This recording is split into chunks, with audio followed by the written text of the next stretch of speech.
I didn't scream. I didn't fall apart.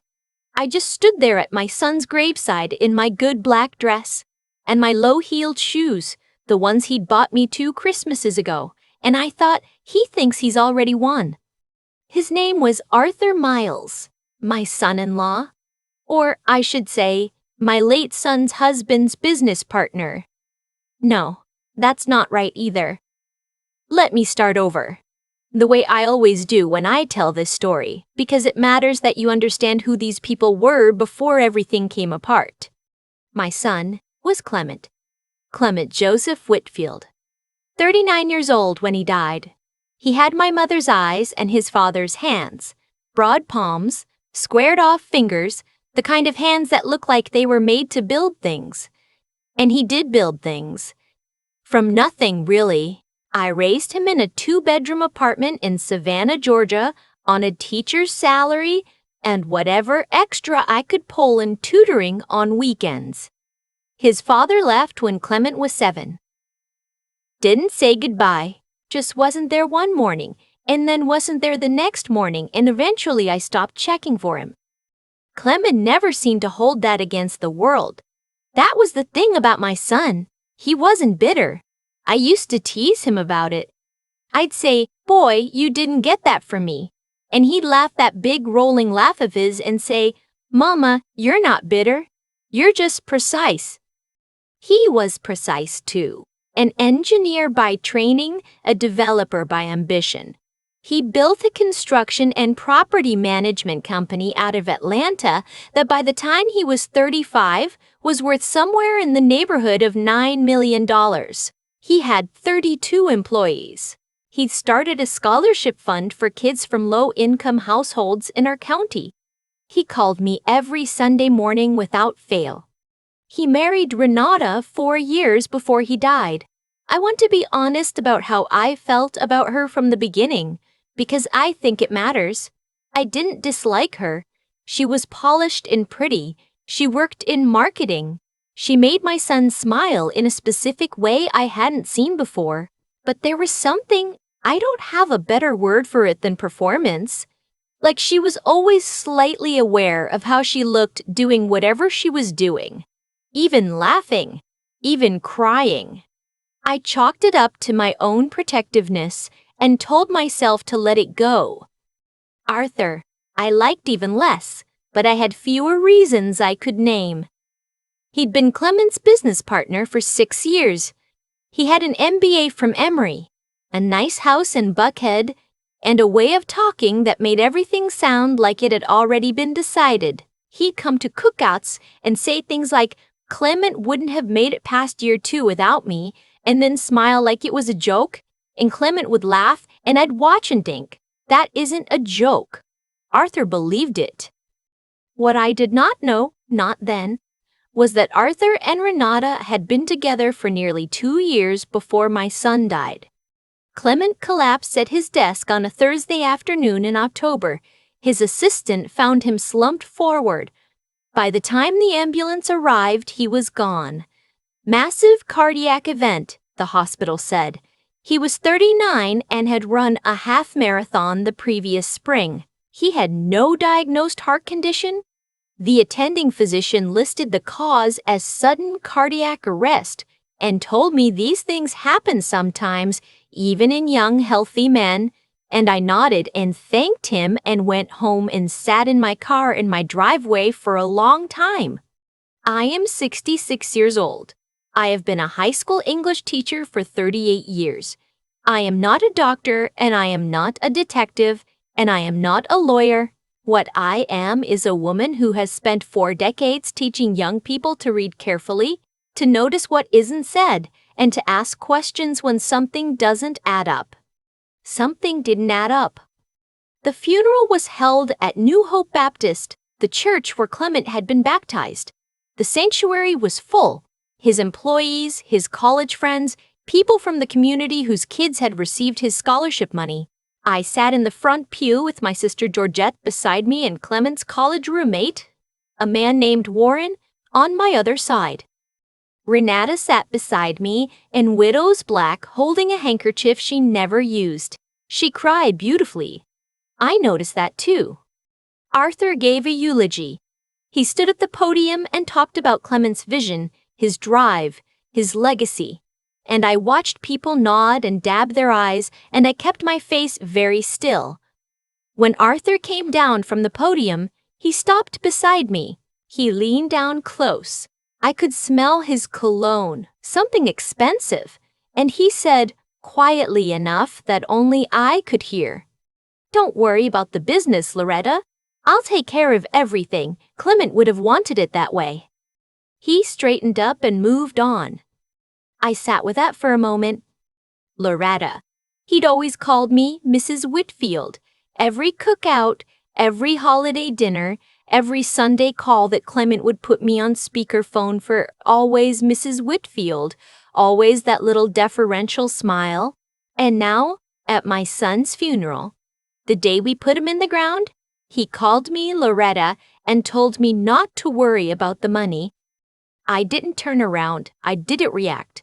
I pressed my hands together in my lap and I thought, all right then. That was the moment. Not dramatic, not like in the movies, just a quiet shift, like a door closing somewhere down a long hallway.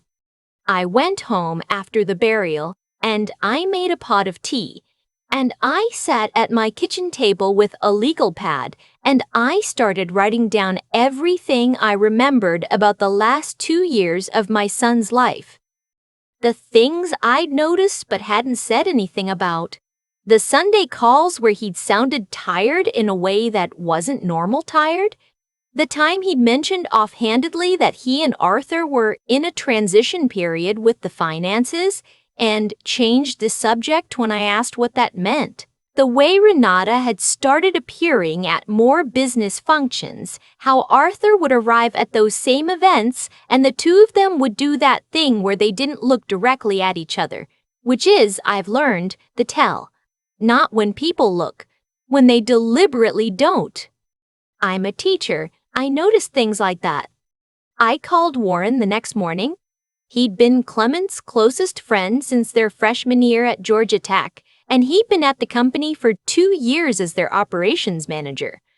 I asked him if he had some time to talk, privately, and he said, "Mrs. Whitfield, I've been waiting for you to call." We met at a diner in Midtown. He ordered coffee he didn't drink. He told me what he knew. He told me that for the past 18 months, Arthur had been gradually restructuring his and Clement's partnership agreement, moving assets into a holding company that Arthur controlled majority shares of. He'd done it slowly, incrementally in ways that looked like standard business reorganization. Clement had trusted him. They'd been partners for 6 years. He trusted him the way you trust someone who sat across from you through the hard years. The years when you weren't sure the company would survive. He also told me that about 2 months before Clement died, a junior employee named Phyllis, young woman, sharp, didn't last long because Arthur let her go shortly after, had come to Warren and said she'd seen Arthur and Renata together. Not at a business event. Together. Did Clement know? I asked. Warren wrapped his hands around his coffee cup and looked at the table. "I don't know," he said. "I think he was starting to suspect something was wrong with the business. Whether he connected it to Renata, I honestly can't tell you." I went home and I didn't sleep. What I kept coming back to, what I couldn't let go of, was the timeline. The restructuring that had been going on for 1.5 years. The relationship that had apparently been going on for 2 years. My healthy, active 39-year-old son who died of a sudden cardiac event with no history of heart problems. I want to say clearly I did not know. I was not certain of anything. I was a 66-year-old English teacher from Savannah with a legal pad and a sick feeling in my stomach. I was not qualified to make accusations, but I was qualified to ask questions.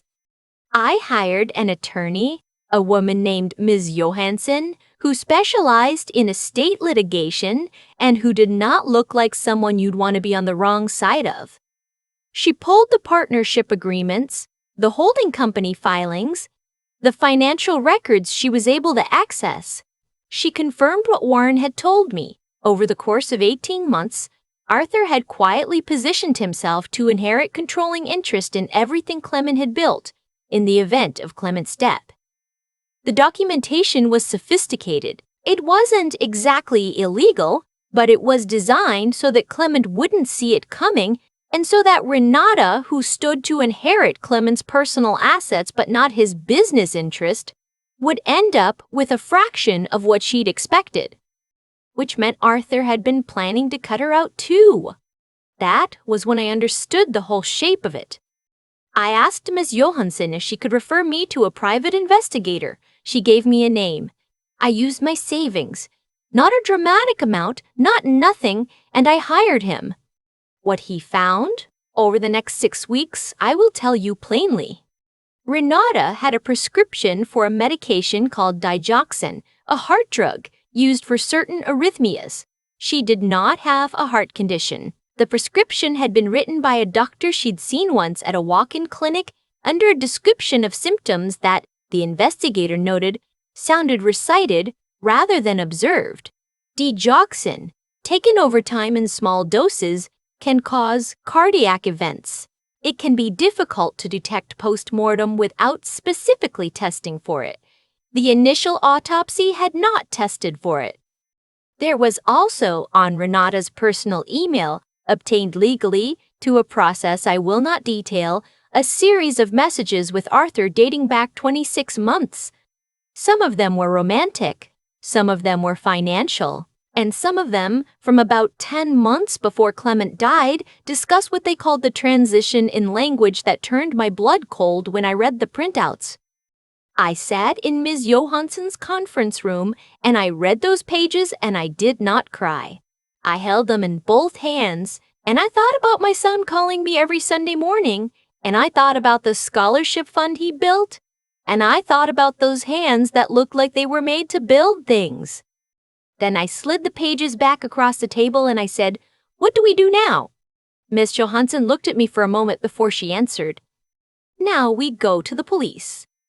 The detective assigned to the case was a woman named Sergeant Okafor, not related to anyone in this story, just a sharp, unhurried woman who I liked immediately. She listened to everything. She asked good questions. She did not tell me I was overreacting, and she did not tell me these things were too complicated for her. She ordered a second autopsy.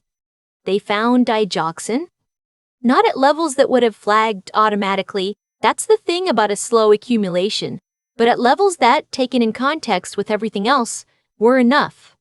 I will not tell you the investigation was fast. It wasn't. It was 8 months of calls and waiting and not knowing, and there were days I sat in my kitchen and thought I'd imagined the whole thing, that I was a grieving old woman who couldn't accept that her son was simply gone. There were nights I called Georgette at midnight and she talked me through it, the way she's been talking me through things since we were girls. But I kept the file, I kept notes, I kept showing up. Arthur was arrested 14 months after my son's funeral. Renata was arrested 2 days later. The charges included conspiracy, financial fraud, and after the second autopsy results and the subsequent investigation, second-degree murder. The trial took 11 months. I attended every day I could. Renata's attorney argued that she'd had no knowledge of what the drug could do, that she'd been as manipulated by Arthur as anyone. The jury didn't believe her. The messages were too specific. The timeline was too deliberate. She was sentenced to 25 years. Arthur received life without the possibility of parole. The business, what was left of it after the fraud was untangled, was returned. Not all of it. There were debts. There were legal fees. There were costs I hadn't anticipated. But enough. Enough to keep the scholarship fund running. Enough to honor what my son had built. I stood outside the courthouse after the sentencing on a gray Tuesday morning in March, and my sister took my hand, and I didn't know what I felt exactly. Not happy. Not the way you'd hope to feel. Just something that had been wound very tight for a long time, slowly releasing. Warren called me that evening. He said, "Mrs. Whitfield, he would have been so proud of you." I said, "I know." And then I said his name was Clement. Make sure people know that. Not Arthur's story, not Renata's story, not mine really, even though I'm the one telling it. His name was Clement Joseph Whitfield. He had my mother's eyes. He called every Sunday. He believed in building things that would last after you were gone. He was right about that. Some things do last. I made sure of it. I think about something Clement used to say when he was still in school, still figuring out who he was going to become. He'd say, "Mama, people show you who they are if you just watch long enough." I thought that was something I'd taught him. Now I'm not so sure. Maybe he saw it in me without me ever putting it into words. What Arthur and Renata counted on was simple. They believed that grief makes people blind. That a 66-year-old woman who'd spent her life in a classroom would be too broken, too overwhelmed, too small to look clearly at what they'd done. They mistook my silence for surrender. They mistook my tears for weakness. They had mapped out the whole thing. The financial restructuring, the prescription, the patience of it, and they had not once factored in the possibility that I would simply keep my eyes open. That's the thing I want people to understand. I am not exceptional. I did not have resources they couldn't have anticipated.